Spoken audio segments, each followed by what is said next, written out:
Satang Prasanga.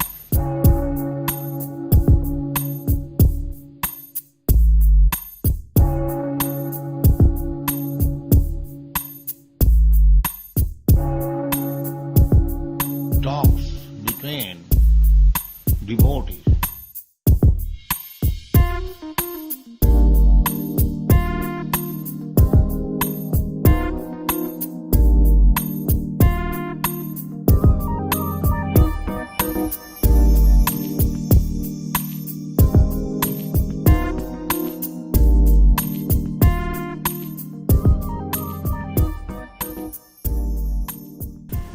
Hare Krishna, dear devotees, and welcome to today's discussion. So, today is the 74th day of the lockdown going on due to the coronavirus. So, there's a lot of uncertainty amongst devotees. So, I thought we'll share and discuss something to give us strength and hope and some encouragement. Just like you, I was also going through my old database of nectar, and I found some very encouraging quotes from His Grace Burijan Prabhu, which was compiled from his classes that he used to give at the VIHE, which I found was quite encouraging, very helpful. So I'd like to share one of those with you today, and it goes as follows. Over time, as we heal and blossom spiritually, we will realize how He has magnificently, mysteriously, and magically brought even bad things to an ultimately good end. No matter what happens, Krishna is always the supreme controller. And more importantly, He is always our supreme benefactor. So this was very encouraging to read. He starts this quote by saying, over time. Why is it over time? Because time has the uncanny way of giving us experiences. In modern terminology, it's called qualia. So over time is one of the ways in which we finally philosophize, take the philosophy and put it into some kind of experience. Philosophy on its own is good, but without an experience, it remains as philosophy. So over time, time is the thing that matures us to understand, to see the world, to relate to the world with knowledge. This is very important. So he says, over time, as we heal and blossom spiritually. So the process of healing is connected to time, so it's relative. In this dualistic world, there's always going to be the ups and downs. Matra sparsati konteya, sitoshna sukha dukkada. There's always going to be sukh and dukh, happiness and distress. What should we do then? Agama payino anityas tam statik svabharata. Oh Arjun, learn to be tolerant of both.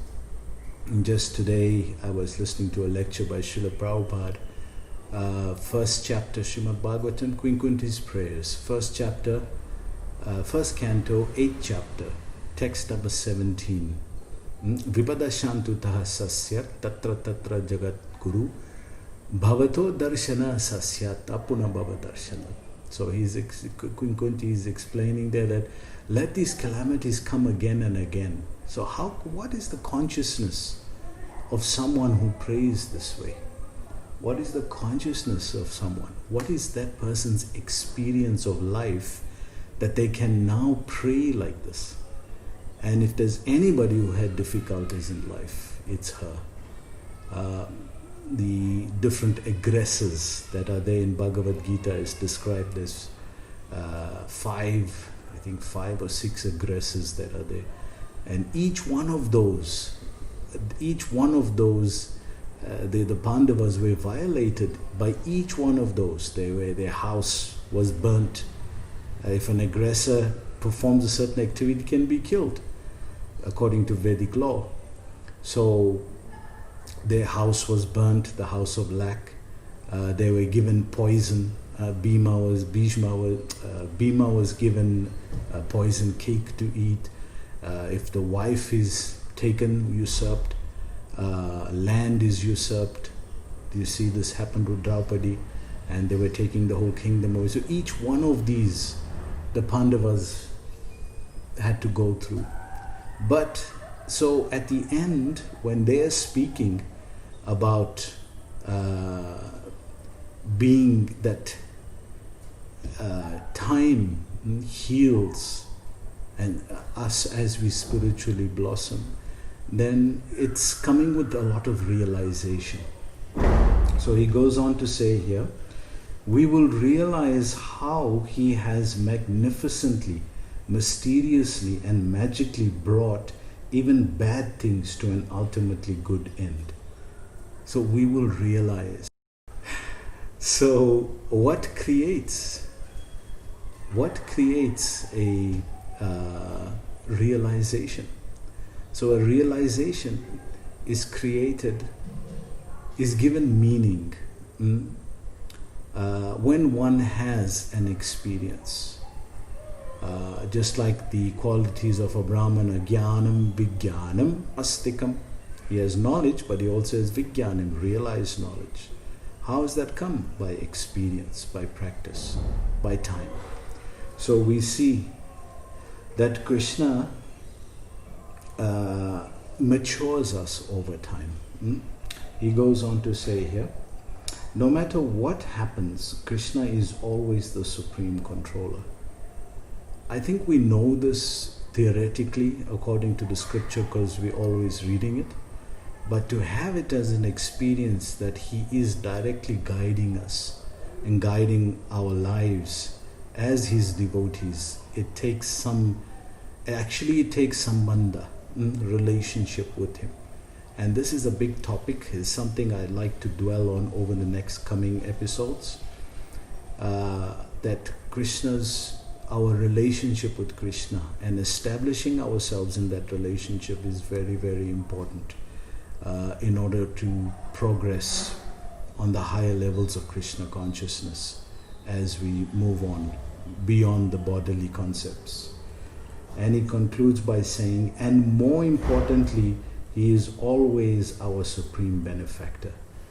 So being our supreme benefactor, Krishna is our supreme benefactor. That he is always benevolent. In the Bhagavatam, in the Bhagavad Gita, we hear of Krishna being describing Bhukta Jagyatapasyanam Sarvaloka Maheshwaram Surita Sarvabhutanam.